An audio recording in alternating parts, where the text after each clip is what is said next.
জন্য আব্রাহা গিয়েছিল, যাই না? গিয়েছিল।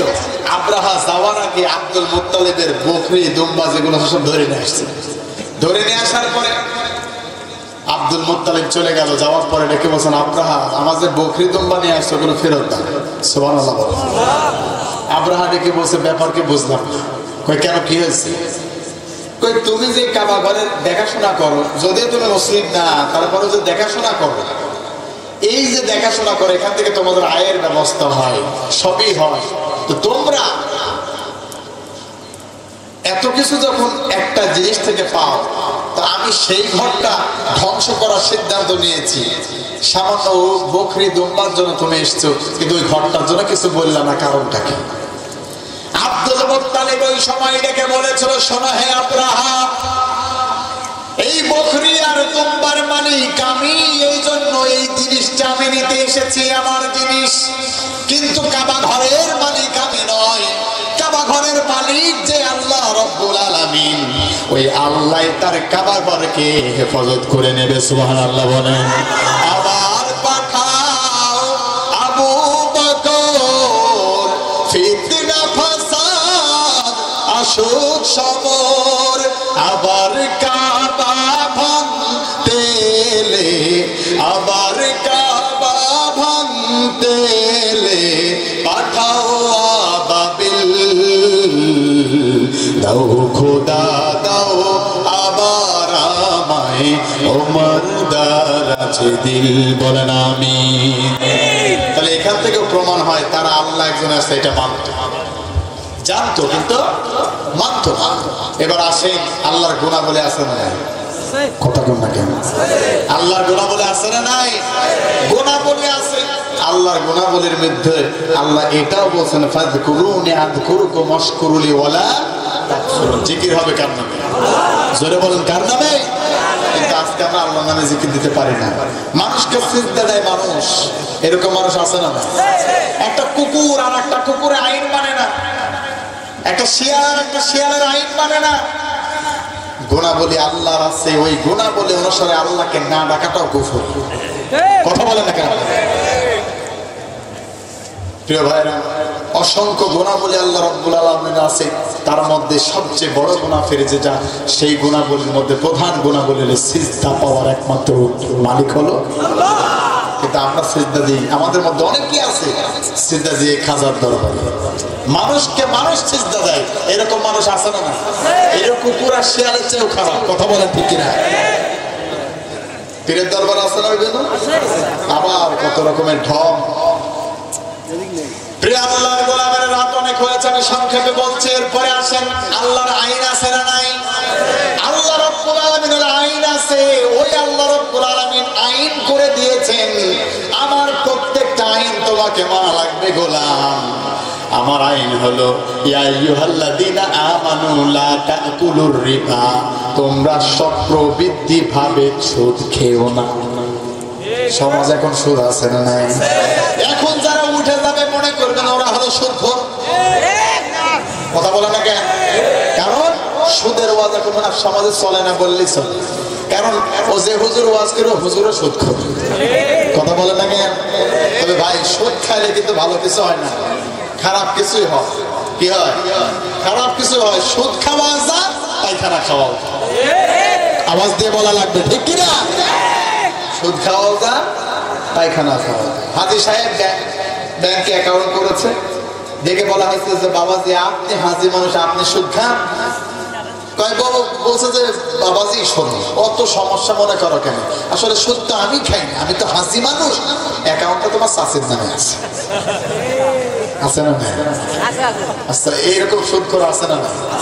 বিশাল ছবি, রাস্তা দিয়ে হেঁটে যায়, রুমালটা ঠিক এইভাবে নেয়, নেওয়ার পরে হেঁটে যেতে যদি একটা কিছু দেখে, দেখার পর আস্তাগফিরুল্লাহ, আল্লাহ তুমি আমাকে তুলে নাও, এরকম কিছু না দেখলেই ভালো হতো। ওই হাসি আবার যখন বাড়ির থেকে বেরিয়ে চলে যায়, নিজের বিবিকে পর্দার উপরে পর্দা দেয়, মনে হয় মেরে ফেলবে। আর 16 বছরের তরুণ একটা ছোট্ট 16 বছরের যুবতী মেয়েটা বুকে একটা ওড়নাও দেয় না, এরকম হাসি আছে না? হাসির গোষ্ঠী গিলায়, এর হাসির কাজ নাই।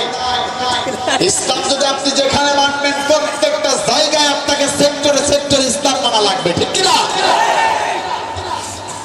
প্রিয় ভাইরা, তাহলে সুদ আজকে সমাজ আছে না নাই? সুদ অহরহ আছে। আর সুদের একটা উদাহরণ আছে, আমি কি দেব? কষ্ট হবে না?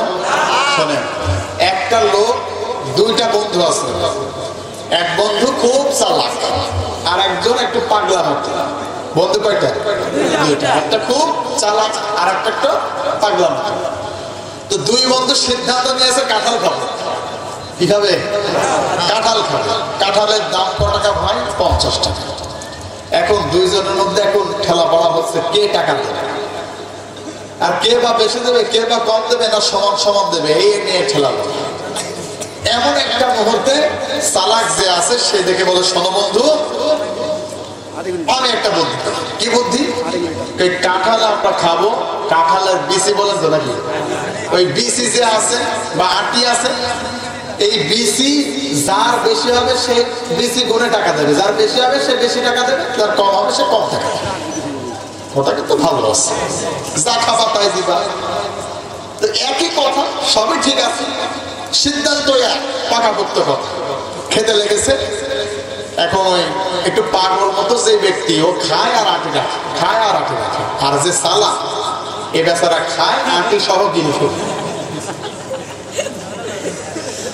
এখন শেষ বেলায় দেখে যে পাগলের সামনে প্রায় 45টা, আর এর সামনে 5টা, সববার গিলে খেতে পারে। এখন পাগল মনে মনে ভাবতো, আমি খাইলাম কম, দাম দিচ্ছে বেশি, বুঝলাম। মানে ওর তো চিন্তা চেতনা ওইটুকু আসলে তো ভালোই হতো। তো বলে ঠিক আছে, তাহলে আমি দিই, কি আর করার, কপালে ছিল এই করবো আর কি, কপালে আছে হাত, কি আর করবে বাসা খাজিনদার। কথা বলেন না কেন?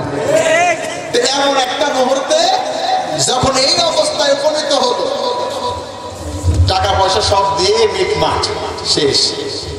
এখন চালাক ব্যক্তিও বাড়িতে যায়, বলদ ব্যক্তিও বাড়িতে। চালাক ব্যক্তি বাড়িতে যেতে যেতে পেটে সমস্যা। আজকে চিকিৎসা বিজ্ঞান বলে দুনিয়ার সব কিছু আপনার পেটে হজম হবে, মাগা কাঁঠালের বিচি বা আটি হজম হবে না। এই বেচারা যাইতে যেতে যখন একটু রাত গভীর হয়ে গিয়েছে, রাত যখন গভীর হয়ে গিয়েছে, যেতে যেতে বাড়িতে পায়খানার চাপ ধরেছে। কি আর করবে, দ্রুত বসা লাগবে। টয়লেটে যেতে গিয়ে দেখছে অন্য একজন আছে, দ্রুত চলে গেছে বাড়ির পিছনে আছে একটা মাচান, মাচানের তলে বসে, মাচানের তলে বসে কাজ ছেড়েছে। কাজ সারার পর ও যেই বাড়িতে আচ্ছা করে ঘুম দিয়েছে, সকালে উঠে ওর বউ তরকারি আনতে গিয়ে দেখে যে ওই কোনো কিছুই নাই, তরকারি নেই, আলু নাই, বেগুন নাই, ঝাল নাই, পেঁয়াজ নাই, কি দিয়ে কি করবে? তো বলো দেখি তাহলে বানে একটা লাউ পাওয়া যায় কিনা। বান বলেন তো না কেন? মাছা একটা লাউ পাওয়া যায় কিনা। এই বেচারি চলে যায় মাছা খোঁজার জন্য, মাছায় যে লাউ খোঁজার জন্য। খুঁজতে গিয়ে দেখে যে না, কিছুই নাই। এখন ওই রাত্রে আচ্ছা করে বৃষ্টি হয়েছে, পাতলা পায়খানা, তার উপরে বৃষ্টি, পায়খানা সব ধুয়ে মুছে চলে গেছে, আটিগুলো পড়ে আছে। এই বেচারি যখন পায় না, দেখছে যে একটু লতা পাতা কিছু পায় কিনা, দেখছি শাকসবজি পায় কিনা, যে খুঁজতে যে দেখছে মাছার তলে আটি পড়ে আছে। শুকরিয়া আদায় করছে, আল্লাহ তুমি মহান, আল্লাহ তুমি আমার জন্য এগুলো ব্যবস্থা করছো, সুবহানাল্লাহ। তো এই অবস্থা উনি নিয়ে গিয়ে আচ্ছা করে সিদ্ধ করে ভালো করে ভর্তা করে জিনিসটা স্বামীর প্লেটে দিয়েছে। স্বামী এবার খায় আর বলে, মা খুব সুন্দর হয়েছে, মাশাআল্লাহ খুব সুন্দর হয়েছে বিবি, এগুলো পাই না কোথায়? এবার বিবি ডেকে বলেন, স্বামী হয়েছে মাছ আসছিল, মাছের তলে পড়েছিল, নিয়ে আসছে। স্বামী ওখানে বমি করেন, ডেকে বলেন, বউ রে এক জিনিস কয়বার খাওয়া যান? এখন ভাই হাসি কথা না, যারা সুদ খান এক জিনিস এইভাবেই খান। কথা বলেন না কেন? তাহলে সুদ ছাড়ার দরকার আছে না নাই? এই দেশে কিন্তু সুদ ছাড়া আর কিছুই নাই। প্রত্যেকটা সেক্টরে সেক্টরে এখন সুদ আর সুদ। সুদের কথা বললেও সুদের সবচেয়ে ছোট্ট গুনাহটা হলো নিজের আপন মাকে বিয়ে করা। নাউজুবিল্লাহ, জোরে বলে। পৃথিবীতে এমন কোন সন্তান নাই মায়ের সাথে জিনা করতে পারে, আছে? নাই। কিন্তু আমরা করে ফেলি, ওই যে সুদ খাচ্ছে, হয়ে যাচ্ছে। আল্লাহ আমাদেরকে সুদ থেকে বাঁচিয়ে দিক, বলেন আমিন। প্রিয় ভাইরা, তাহলে আল্লাহ বলছে বলছেন গোলাম সুদের ধারে কাছেও যেও না, আমরা ওদিকে যাচ্ছি। রব্বুল আলামিনের পরে ডেকে বলছেন গোলাম আমি আল্লাহ হুকুম করছি শোনো, তোমরা নামাজটাকে কায়েম করো, আমি আল্লাহর হুকুম, আমরা নামাজের দিকে গেলাম না। এরপরে আল্লাহ রব্বুল আলামিন ডেকে বলছেন ক্ষমতার মালিক আমি, তাবারাকাল্লাযী বিয়াদিহিল মুলক ওয়া হুয়া আলা কুল্লি শাইইন কাদির। ক্ষমতার মালিক বাইডেন নয়, ওবামা নয়, বারাক ওবামা কেউ নয়, ক্ষমতার মালিক একচ্ছত্র মালিক আমার আল্লাহ। ঠিক কি না? কিন্তু সমাজের মানুষ এটা মানে না। আল্লাহ বলেন আমি চাইলে ফকিরকে ধনী বানাতে পারি, রাজাকে বানাতে পারি। রাজাকে সামনে সামনে সকালবেলায় রাজা থাকবে, বিকালে আমি তাকে ফকির বানিয়ে দিতে পারি। এই ক্ষমতার মালিক আমার আল্লাহ। আছে না নাই? কথা বলেন আছে না নাই? আল্লাহ নবীকে চারিদিক থেকে যখন জ্বালার যন্ত্রণা দিতে থাকলো, যখন যন্ত্রণা দিতে থাকলো, জ্বালা দিতে থাকলো, নিজের আপন চাচারা বিরুদ্ধে দাঁড়িয়ে গেল। দারুন নাদওয়ার বৈঠকে সিদ্ধান্ত নিয়ে নিল মুহাম্মদ সাল্লাল্লাহু আলাইহি সাল্লামকে আর বাঁচিয়ে রাখা যাবে না, কারণ ও বাঁচিয়ে থাকলে, হুজুর বাঁচিয়ে থাকলে আমাদের সমস্যা। এখন এরকম সমস্যা আছে না? কথা বলা না কেন? হুজুর সব দিকে ভালো, এই দিকে খারাপ। আল্লাহর গোলামের সিদ্ধান্ত যখন নিল, আল্লাহর নবী বিশ্ব নবী সাল্লাল্লাহু আলাইহি সাল্লাম নিজের মাতৃভূমিতে জায়গা পেলেন না। কিন্তু যখন তিনি চলে যাচ্ছেন মদিনার দিকে, তখন মদিনার মানুষগুলো বুকের সমস্ত ভালোবাসা উজাড় করে দিয়ে বলতে লাগলেন এলো কে কাবার ধারে আধার চিরে, চিনিস না কি রে ওকে ও মায়া মিনার কোল জুড়ে চাঁদ, জানিস না কি রে। সুবহানাল্লাহ। বিশ্বকে অ্যাকসেপ্ট করলো, বুকের সমস্ত ভালোবাসা উজাড় করে দিয়ে, আর দেখে বলেন মুহাম্মদ সাল্লাল্লাহু আলাইহি সাল্লাম আজকের এই জমিটা আপনার জন্য বরাদ্দ করে দিলাম। তাহলে মক্কায় দাম পেল না, মদিনাতে যে শাসক বানালেন কে? আর একটু আসতে বলেন কে? আপনাদের অবস্থা দেখে মনে হচ্ছে আপনারা শেষ। কে? আরো জোরে বলতে হবে কে? সে আল্লাহ এখনো ক্ষমতার মালিক আছে না নাই? মানুষকে বলা হয় ক্ষমতার মালিক। আহারে মানুষ 10,000 পিঁপড়ের মধ্যে যদি ফেলে দেওয়া হয়, ওর অবস্থা 12টা বেজে যাবে। একটা মশার জ্বালায় ঘুমাতে পারে, মশারে না টাঙ্গানো পর্যন্ত। আবার মশারে টাঙ্গি আবার আছে না নাই? এই তো তুমি ক্ষমতার মালিক। ও ভাই বিশ্বাস করেন, 2 বার পাতলা পায়খানা হবে, 3 বার বমি হবে। স্ত্রী এবার দেখে বলছে এর স্বামী খবর কি কি হয়েছে? কই বলিস নি মা, খবর খুব খারাপ। নিজের স্ত্রীকে ঠিক মতো চিনতে পারবে না, এরকম হয় কি হয়? এই মানুষ আবার ক্ষমতার দাপট কি? ওই আমি নেতা। কে নেতা? আমি নেতা। আমার চেয়ে বড় নেতা কেউ আছে নাকি? না ভাই, আপনার চেয়ে বড় নেতা নাই, কিন্তু আপনার চেয়ে ছোট নেতা আমরা দেখেছি। আপনি তো কত নেতা, মাথা রাখা উচিত। আপনি কত বড় নেতা হয়েছেন, কত বড় ক্ষমতার মালিক হয়েছেন, মাথায় রাখবেন যত বড় নেতা এসেছে আল্লাহ রাব্বুল আলামিন তত ছোট্ট জিনিস দিয়ে বিদায় করেছে। কথা বলে না কেন? এই জন্য শিক্ষা দেওয়া উচিত। এই পৃথিবীতে আবু জাহেল এসেছিল থাকতে পারে নাই, নমরুদ এসেছিল থাকতে পারে নাই, ফেরাউন এসেছিল থাকতে পারে নাই। এই যুগে যদি 90 যুগের 90 আবু জাহেল আর আবির্ভাব হয়, এই পৃথিবীর বুকে যদি 90 আবু জাহেলের আবির্ভাব হয়, বিশ্বাস করে নেবেন 90 যুগের 90 মুহাম্মদ রাসূলুল্লাহ সাল্লাল্লাহু আলাইহি ওয়াসাল্লামের উম্মতের আবির্ভাব হবে। কথা বলা ঠিক কিনা? আমরা দেখেছি যদি আজকে ফেরাউনের আবির্ভাব হয়, তাহলে মুসা আলাইহিস সালামের অবশ্যই উত্তরসূরি জন্ম হবে, আবার তারিকের জন্ম হবে, আবার সাইফুলের জন্ম হবে, আবার খাব্বাব, খুবাইব, বেলালের জন্ম হবে। তবুও পর্যন্ত বাতিল শক্তিকে আমরা মেনে নেব না। কথা বলা ঠিক কিনা? ইমানের জন্য, ইসলামের জন্য যদি প্রয়োজন হয় বুকে তাদের রক্ত হয়ে দিয়ে বিবিবাল বাচ্চাকে মায়া ত্যাগ করে আবার বদর আর উহুদের মতো, তাবুকের খন্দকের মতো মাথায় কাপড়ের কাপড় বেঁধে ময়দানে ঝাঁপিয়ে পড়তে হয়। ও সাতক্ষীরার তৌহিদি জনতা, কে কে ওই দিন রাজি থাকবে? তো হাত তুলে বলা লাগবে না।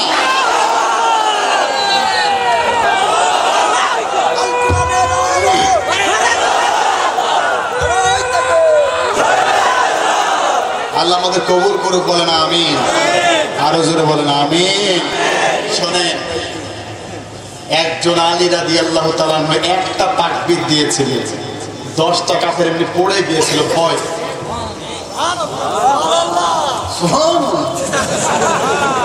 বিশাল সুবহানাল্লাহ, তেজ দেখলে মনে হয় মা বোনেরা আফসোস করছে। সামনে বসা জায়েজ থাকলে দেখাই দিতাম আওয়াজ কাকে বলে, বুঝে? হ্যাঁ, ওদের ক্ষমতা বলে আমাদের সাউন্ড বেশি নাকি? আর আপনারা কি করেন? শোনেন, ইমানদার এখানে এই জায়গাটা কিন্তু ট্রেনিং সেন্টার। আপনি এখানে বসবেন, আল্লাহর জন্য বসবেন, একটা নিঃশ্বাস করবেন, প্রত্যেকটা শ্বাস প্রশ্বাসে আল্লাহ আপনারা সওয়াব লিখতে দেন। আল্লাহ ফেরেশতাগুলো বরাদ্দ হয়ে গিয়েছে সওয়াব লেখার জন্য। শুধুমাত্র একটু আমল দরকার, নিয়াতটা দরকার। ইন্নামাল আমালু বিন্নিয়াত। নিয়াতটা সহিহ হবে, তবে মাথায় রাখবেন নিয়াতটা সহিহ হবে। নিয়াতটা কি হওয়া লাগবে? নিয়াত যদি সহিহ হওয়া লাগে, নিয়াত যদি সহিহ হয়, আপনার আমল কবুল হয়ে যাবে। সুবহানাল্লাহ। প্রিয় ভাইরা, এই জন্য একটা কথা আমি বারবার সব জায়গায় মনে করিয়ে দিই, আমার কথাটা যেন কারোর কষ্টের কারণ হয়ে না দাঁড়ায়, আমার দেখাটা যেন হারামের পর্যায়ে না যায়, আমার মনের দৃষ্টিকোণ যেন অন্যকে ছোটভাবে না দেখে। কারোর ভালো করতে পারি বা না পারি, আমি যেন কারোর খারাপ কিছু না করি। আল্লাহ আমাদের কবুল করুক, বলেন আমি। মাথায় রাখবেন, আজকে যারা ইসলামের বিপক্ষে যাচ্ছে, আল্লাহর নবীর কোরআনের বর্ণনা অনুসারে, আল্লাহর কোরআনের বর্ণনা অনুসারে আল্লাহ রাব্বুল আলামিন সূরা কলামের 13 নম্বর আয়াতে বলেন, উতুল্লিম বাদা যালিকা জানিম। নবী, হতাশ হওয়ার দরকার নাই, ভেঙে পড়ার দরকার নাই। যারা আলেমদের বিরুদ্ধে কথা বলে, যারা ইসলামের বিরুদ্ধে কথা বলে, আমি আল্লাহ ঘোষণা করে দিলাম ওরা বৈধ মায়ের বৈধ সন্তান নয়। কথা কার? ওরা হলো অবৈধ সন্তান। যেমন বিশ্ব নবীকে গালি দিয়েছিল, বিশ্ব নবীকে যখন গ্রেফতার করা হয়েছিল, সে আগে আবি তালিবের জেলখানায় আল্লাহর নবী 1 নয় 2 নয়, আহারে আল্লাহর নবী 1 নয় 2 নয়, দীর্ঘ 3টা বছর অথবা 29টা মাস আল্লাহর নবী জেলখানায় পড়েছিল। খাবার পায় নাই, পানি পায় নাই, মায়েরা তাদের বুকের দুধ সন্তানকে দিতে পারে নাই, শুকিয়ে গিয়েছে। সাহাবায়ে কেরাম বাবলা গাছের ছাল নিয়েছে, চাবিয়ে খেতে গিয়ে কাটা জিহ্বায় ঢুকে ফিনকে দিয়ে দিয়ে রক্ত বের হয়েছে। একটা লোক খাবার দিয়ে আসতে গিয়েছে, ওই জাহেলি যুগ এখনো কিন্তু আসে না। একটা লোক খাবার দিয়ে আসতে গিয়েছে, তাকে পর্যন্ত ধরে জেলখানায় পড়েছিল আবু জাহেল। মাথায় রাখতে হবে, ওই সময়টা আল্লাহর নবী বিশ্ব নবী আমার দাওয়াতি কাজটা থামিয়ে দেন নাই, দাওয়াতি কাজটা সামনের দিকে বেগমান রেখেছিল। ওই সময়ে আল্লাহ নবীদেরকে বের করেছিল জেলখানার মধ্যে থেকে কাফেররা। সুবহানাল্লাহ বলেন। কাফেররাই কিন্তু বের করেছিল, যারা ঈমান এনেছিল না। কারণ বিবেক বলতে তো কিছু থাকে, মানুষের থাকে না। ওই দিন আল্লাহ নবী জেলখানায় বসে আছে, আর আব্দুল্লাহ ইবনে খতার নামক একজন লোক, কি নাম? আব্দুল্লাহ ইবনে খতার। এই আব্দুল্লাহ ইবনে খতার তিনি মক্কার উপকণ্ঠে দাঁড়িয়ে গেল, আর উপকণ্ঠে দাঁড়িয়ে দাঁড়িয়ে সিগন্যাল দিতে লাগলো। কিছু কিছু উলঙ্গ বেহায়াপনা নারীদেরকে নিয়ে মিছিল দিতে লাগলো, মতে মোহাম্মদ, মোহাম্মদের ফাঁসি চাই, মোহাম্মদের ফাঁসি চাই। বর্তমান জামানা এরকম দেখেছিলেন কিনা? দেখেছিলাম না? এত বড় ঝাড়ি উনি মারে, ও আল্লাহ। পরে শুনছি ওর পেটে কারো বাচ্চা নিজেও যায়।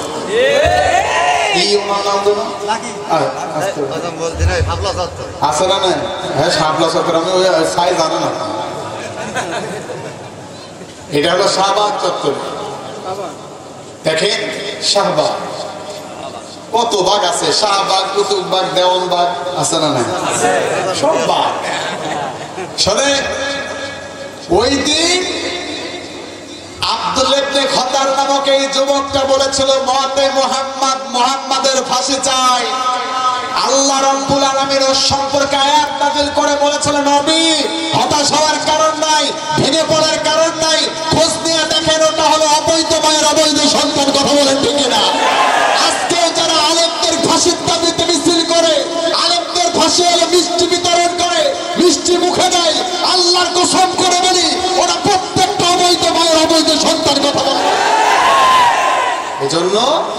সাবধান হয়ে যান, দুনিয়া থেকে বিদায় নেওয়া লাগবে হয়তো দুদিন আগে অথবা দুদিন। কি দরকার এই সামান্য দুনিয়ার জন্য? আহারে মানুষ কত খারাপ ঢাকাতে, নিজের আপন ভাইকে, নিজের আপন ভাই, দুই ভাই দুইটা দল, এই জন্য নিজের আপন ভাই আরেক ভাইকে মেরে ফেলে। এরপর আমাদেরও একজন নাম বলবো না, এখন আমাদের বিশিষ্ট নেতা, তিনি তার ভাইকে মেরে ফেলার অর্ডার পর্যন্ত দিয়েছেন, তার নিজের ভাই বলছে। হায়রে রাজনীতি! আমরা ওই রাজনীতি চাই না যেই রাজনীতি আমার ভাইকে পর করে দেয়। আমরা ওই রাজনীতি চাই যেই রাজনীতি আমার হিন্দু ভাইদের পর্যন্ত আমাদের বুকে এনে দেয়। কথা বলেন ঠিক কিনা? এই সিদ্ধান্ত নিতে হবে। রাজনীতি করবেন। আজকে মেম্বার সাহেবের কথাগুলো আমার ভালো লেগেছে। আল্লাহ ভাইকে দীর্ঘজীবী করুক, বলেন আমিন। বলছে হুজুর, আমার এই ওয়ার্ডে আমি আসার পর থেকে একটা লোকও কাঠগড়ায় যে দাঁড় হতে হয় না। এই যে কথাগুলো বলেছেন, আল্লাহ যেন তাকে কবুল করে, বলেন আমিন। কি হইলো, হাসেন কেন? শোনেন, একটা কথা মাথা রাখবেন, আপনি কেমন, আপনি কেমন, তাকিয়ে দেখেন আমার দিকে, আপনি কেমন, আপনি কেমন, আপনি মারা গেলে সব প্রকাশ পাবে। আপনি বেঁচে থাকলে হয়তো মানুষ কিছু বলবে না, কিন্তু মারা যাওয়ার পরে বলবে শালা টাটকা বেইন আছে, বলবে না? বলবে। প্রিয় ভাইয়ের আমার, এই জন্য ভালো কিছু করে যান। লাশটাকে জানাজার ওই মাঠে লাশটাকে সামনে নিয়ে বলে লোকটা কেমন ছিল, কেমন ছিল। আচ্ছা, এটা বলার দরকার আছে? এমন কোন পাগলও নাই যে বলবে যে খারাপ ছিল, কারণ মুখের সামনে বলা যায় আর বলে কি মার খাবে?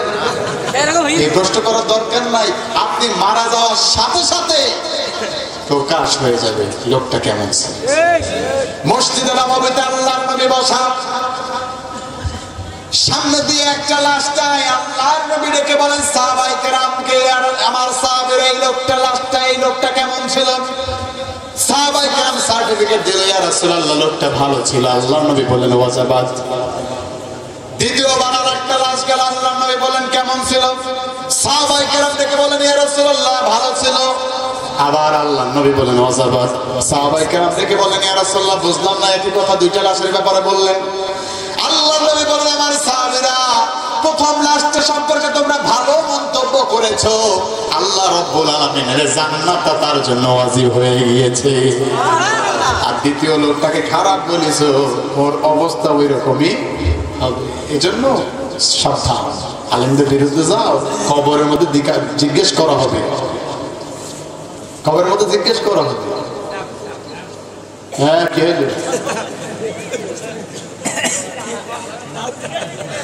নাম জিজ্ঞেস করছি? হায় আল্লাহ, কোথায় আসছি? ও দাদা জান না? শোনে, যে কথা বলছিলাম, কথা বললে সাইডে এই কথা আউট হয়ে যায়, ভিতর থেকে আর কথা থাকে না। লক্ষ্য করেন, কষ্ট হচ্ছে ভাই আপনাদের? আমার তো কষ্ট হবে। কালকে গাজীপুর, কাপাসিয়া, হ্যাঁ, ও হ্যাঁ, কইলাম গাজীপুর। কি বাবাজি কইলাম?